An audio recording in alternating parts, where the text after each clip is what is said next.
നമുക്ക് ഇടവേള ബാബുവിന്റെയും ടിനി ടോമിന്റെയും വാക്കുകൾ. ഇവരൊക്കെ അത്യാവശ്യം കോൺഗ്രസ് അനുകൂല നിലപാടെടുക്കുന്ന സിനിമാ പ്രവർത്തകരാണ്. അങ്ങനെ നിരവധി ആളുകളുണ്ട്. അവരുടെ ഭാഗത്ത് നിന്ന് ഇപ്പോൾ രമേശ് പിഷാരടിയൊക്കെ ജയിച്ച ഒരു തെരഞ്ഞെടുപ്പ് കൂടിയാണ് ഇത്. നമുക്ക് ഇരുവരുടെയും വാക്കുകൾ കൂടി കേൾക്കാം. ഇന്നലെ ജഗദീഷും രഞ്ജിത്തും അടക്കമുള്ളവർ ജി കാർത്തികേയൻ്റെ വീട്ടിലുണ്ടായിരുന്നു. ഇപ്പോൾ നമുക്ക് അവരുടെ വാക്കുകളിലേക്ക് ഒന്ന് പോകാം. കാണാൻ വേണ്ടി വന്നാണ് അല്ലെങ്കിൽ എന്റെ ഇപ്പൊ നോർത്ത് പറവൂരിനെ പ്രതിനിധീകരിക്കുന്നതാണല്ലോ. അപ്പൊ പണ്ട് കുടുംബസംഘം ഈ സമ്മേളനത്തിന് ഇതിനൊക്കെ വിളിച്ചായിരുന്നു കുട്ടമ്പേലിക്ക് ഞങ്ങളുടെ അവിടുത്തെ നമ്മുടെ ആദ്യം മുഖ്യമന്ത്രിയാണെന്ന് ആ വീട് കൊടുത്തു പറഞ്ഞു. ആ വീഡിയോ മുഖ്യമന്ത്രിയാണ്. അതിപ്പോ ഞങ്ങളുടെ നാട്ടുകാരാണ്. അപ്പൊ നോർത്ത് പറവൂരിനെ പ്രതിനിധീകരിച്ചിട്ട്, അതായത് നമ്മുടെ മണ്ഡലത്തിൽ നിന്ന് എത്രയോ വർഷങ്ങളായിട്ട് നമ്മളെ സ്നേഹിക്കുന്നവരാണ്. നമ്മൾ ഒരിക്കലും ഐസൊലേറ്റഡ് ആയിട്ടില്ല. എന്താവശ്യം ഉണ്ടെങ്കിലും പറയാറുണ്ട് അല്ലേ. അപ്പൊ കുത്തമ്പേലിക്കര എന്ന് പറയുന്ന പഞ്ചായത്തിൽ 10 വർഷം എന്റെ അപ്പം പ്രസിഡന്റ് ആയിരുന്നു, അറിയാവുന്നതാണ്. അപ്പൊ ആ ഒരു സ്ഥലത്ത് നിന്ന് മറ്റൊരു പ്രതിനിധി വരുന്നത് നമുക്ക് വളരെ സന്തോഷമല്ലേ. അതെ, അത്രേ ഉള്ളൂ. All the best, God bless എന്ന് പറയാൻ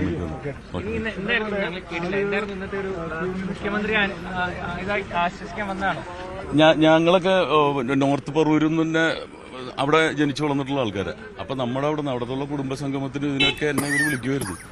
അപ്പോൾ അവിടെ നിന്നുള്ള പടിപടിയായിട്ടുള്ള സതീഷേട്ടന്റെ വളർച്ച ഞാൻ പഠിക്കുന്ന കാലം തൊട്ടുള്ളൊരു ബന്ധമാണ്. അപ്പോൾ നമ്മൾ എൻ്റെ ഒരു സീനിയറായിട്ട് ഞാൻ കണ്ടിട്ടുള്ള ഒരാളാണ്. അപ്പോൾ എന്താവശ്യത്തിനും പാർട്ടിപരമായിട്ടല്ല, നമ്മുടെ പല പല പേഴ്സണൽ ഇഷ്യൂസിനൊക്കെ സപ്പോർട്ട് ചെയ്തിട്ടുള്ള ആളാണ്. അപ്പോൾ ഇവിടം വരെ എത്തുന്നതിൽ വളരെ സന്തോഷം. പടിപടിയായിട്ട് വന്നിട്ടുള്ള ഒരാളാണ്, ഒറ്റയടിക്ക് വന്നിട്ടുള്ള ഒരാളല്ല. കണ്ട് സംസാരിച്ചു.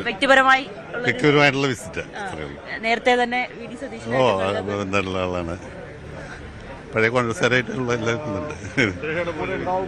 അങ്ങനെ എല്ലാവരും സതീഷിനെ കാണാനായി നാട്ടുകാരും സുഹൃത്തുക്കളുമായുള്ള നിരവധി ആളുകൾ അങ്ങോട്ടേക്ക് എത്തിക്കൊണ്ടിരിക്കുകയാണ്. നവമി, ഇപ്പോഴും ആളുകൾക്ക് വലിയ സന്തോഷം. നമ്മളത് കണ്ടതാണ്. ഇന്നലെ 2 ദിവസമായി കാണുന്നുണ്ട്. മുഖ്യമന്ത്രിയായി പ്രഖ്യാപിച്ച സമയം മുതൽ തന്നെ ആ പറവൂരിലെ ആളുകളുടെ ഒരു വലിയ സന്തോഷം. ദേശത്തെ വീട്ടിലേക്ക് എത്തുന്ന ആളുകളെയൊക്കെ നമ്മൾ കണ്ടു. അവരൊക്കെ എല്ലാവരും ഇനി സത്യപ്രതിജ്ഞയ്ക്ക് തിരുവനന്തപുരത്തേക്ക് എത്താനുള്ള തയ്യാറെടുപ്പുകൾ കൂടി കാണുമല്ലോ. മണ്ഡലത്തിൽ നിന്ന് എന്തെങ്കിലും പ്രത്യേക സജ്ജീകരണങ്ങൾ ഏർപ്പെടുത്തിയിട്ടുണ്ടോ നാട്ടുകാർ, പ്രവർത്തകർ, അനുഭാവികളൊക്കെ സത്യപ്രതിജ്ഞ ചടങ്ങിന് സെൻട്രൽ സ്റ്റേഡിയത്തിലെത്താൻ?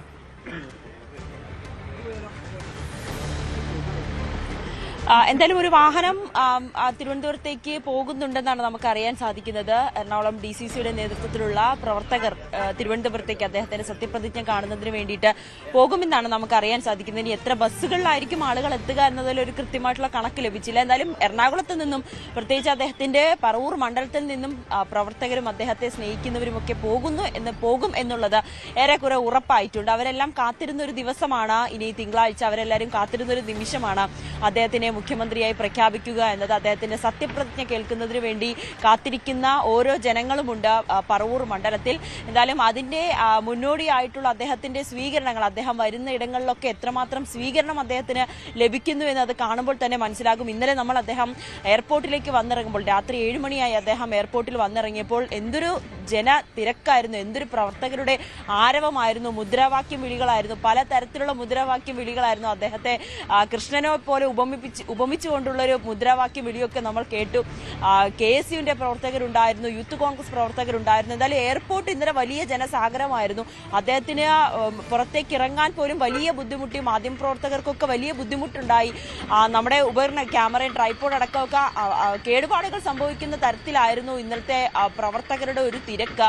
ആ ആരവമൊക്കെ ഏറ്റുവാങ്ങിക്കൊണ്ടാണ് അദ്ദേഹം നേരെ ഇന്നലെ പോയത് വയലാർ രവിയുടെ വീട്ടിലായിരുന്നു. അവിടെയും സമാനമായ രീതിയിലുള്ള തിരക്ക് തന്നെയായിരുന്നു അനുഭവപ്പെട്ടത്. അതിനുശേഷം നെട്ടൂരുള്ള അദ്ദേഹത്തിന്റെ കുടുംബ വീട്ടിൽ പോയി ബന്ധുക്കളെയൊക്കെ, സഹോദരനൊക്കെ അവിടെയാണ് താമസിക്കുന്നത്, അവരെ സന്ദർശിച്ച് 11 മണിയോടുകൂടിയാണ് അദ്ദേഹത്തിന്റെ ഈ ദേശത്തേക്കുള്ള വീട്ടിലേക്ക് എത്തിയത്. അതിനുശേഷം ഇന്ന് രാവിലെ മുതൽ ദേശത്തും അദ്ദേഹത്തെ കാണുന്നതിന് വേണ്ടി വലിയ ജനപ്രവാഹം തന്നെയായിരുന്നു. എന്തായാലും ഇന്ന് ഒരു മുതിർന്ന മാധ്യമപ്രവർത്തകന്റെ വീട് സന്ദർശിച്ച ശേഷം, അദ്ദേഹത്തെ കണ്ടതിന് ശേഷം നേരെ വിമാനത്താവളത്തിലേക്ക് പോകും. എന്തായാലും വിമാനത്താവളത്തിലും വലിയ തിരക്ക് തന്നെയാകും ഉണ്ടാവുക എന്നാണ് നമ്മൾ പ്രതീക്ഷിക്കുന്നത്. രഞ്ജിത്ത്, തീർച്ചയായും വലിയ ആവേശത്തിലാണ് എറണാകുളം ജില്ലയൊട്ടാകെ, പ്രത്യേകിച്ചും സതീശന്റെ നാട്.